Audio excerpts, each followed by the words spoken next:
Hey, what's up guys, this is KDCloudy and this is the OnePlus Nord. And if you follow me on social media or if you know me personally, then you probably know that this is not my new phone, this is my mom's new phone. And well, she's my mom, so she's like super chill about me using her phone to make a video on it. But yeah, this arrived after like 2 weeks of me pre-ordering it, and this has been a case like all over India. Amazon just back ordered a bunch of pre-orders, which is ironic nonetheless. But yeah, I'm really confused as to how Amazon is handling all this stuff, because people who bought this phone in open sales or through offline channels got it before anybody who pre-ordered it, and people who pre-ordered it offline through stores got scammed, some of them. But yeah, enough of me cribbing. I finally have it over here. So yeah, let's go ahead and unbox this. So yeah, my OnePlus Nord box is pretty beaten up for some reason. But yeah, the design of the box is pretty distinct and different from previous OnePlus phones, with this sandwich kind of a look and the black and teal slash cyan accents instead of that classic OnePlus red. And opening up the box, you get the phone itself first, wrapped in this frost plastic jacket. So satisfying, never gets old. And then you get another box inside the main box with all the paperwork, with some very cool stickers and other stuff like the Red Cable Club card and a welcome letter and all that. And underneath that you get also a plastic case, a clear case with a texture this time. And I mean, it's nice that they included it, but it's still like a plastic case. I don't know why people get so hyped about it. But yeah, underneath that plastic tray you get the 30-watt watt charger, the 30-watt proprietary charging from OnePlus, and the Red Cable Type A to Type C USB 2.0, and that's all. The phone is set up and everything, and right off the bat, the one thing which is striking is the plastic build. The phone has plastic rails on the sides, if you didn't know already, with a metallic paint which gives it that metal shimmer.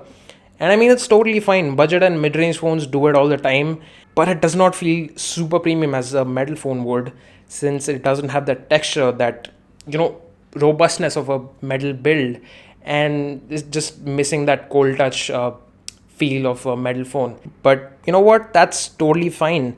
I just wish that the glass at the back had a matte finish like the OnePlus 8 series, and that would have been a lot nicer. But for the price itself, I really have no complaints about the build. Now, I got the blue color variant with 8 gigs of RAM and 128 gigabytes of storage. And the color itself, the blue color is, it's not as appealing as it does look in the promo material and in the stock photos. I wish it were a little bit more saturated, just a touch of saturation, and a little more matte, like I said.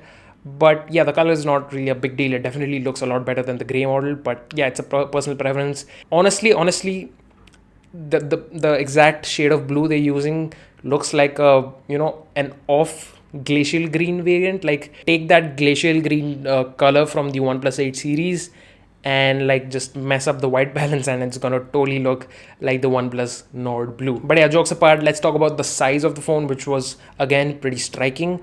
It houses a 6.4-inch screen in a 20:9 canvas, so it's pretty tall and narrow, and which makes it pretty comfortable to hold. And reaching the other edge of the phone is pretty comfortable too, and it's definitely more comfortable for like one-handed operations than something like a OnePlus 8 Pro. And the overall lightness and sleekness of the phone is also very much appreciated, like I said. But you know what, let's turn our attention to the front of the phone and talk about that hole punch. Now, I have always personally preferred the look of a dual hole punch cutout present in like the Galaxy S10 Plus, judging just from the stock images and promotional material.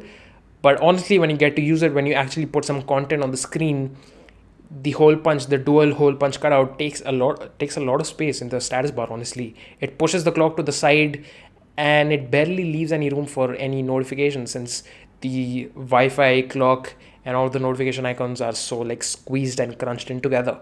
It's like a nitpick. iPhone notches take up way more space than this cutout. But yeah, and I can even forgive and excuse OnePlus for this, because they're actually making use of that second camera by putting a much useful ultra wide camera instead of putting like a useless depth sensor. But yeah, the smoothness and performance of the phone have been really on point.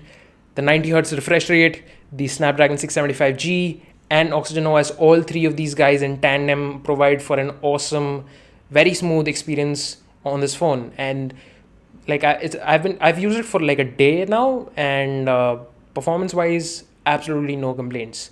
Now, the elephant in the room is of course the display issues, and like I have my thoughts about it. There have been some more developments in this area, in this whole topic regarding green tinting, banding, and all that stuff, and I'm gonna reserve my thoughts for an upcoming video. I have a lot of nuanced thoughts and some things to say, would be pretty lengthy. So yeah, get subscribed for that. You definitely don't want to miss that video.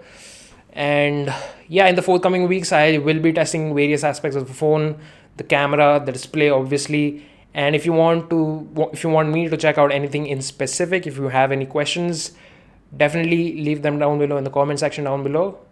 I said down below twice, but anyway, you get the point. Thank you so much for watching, and I'll catch you guys in the next one. Cheers.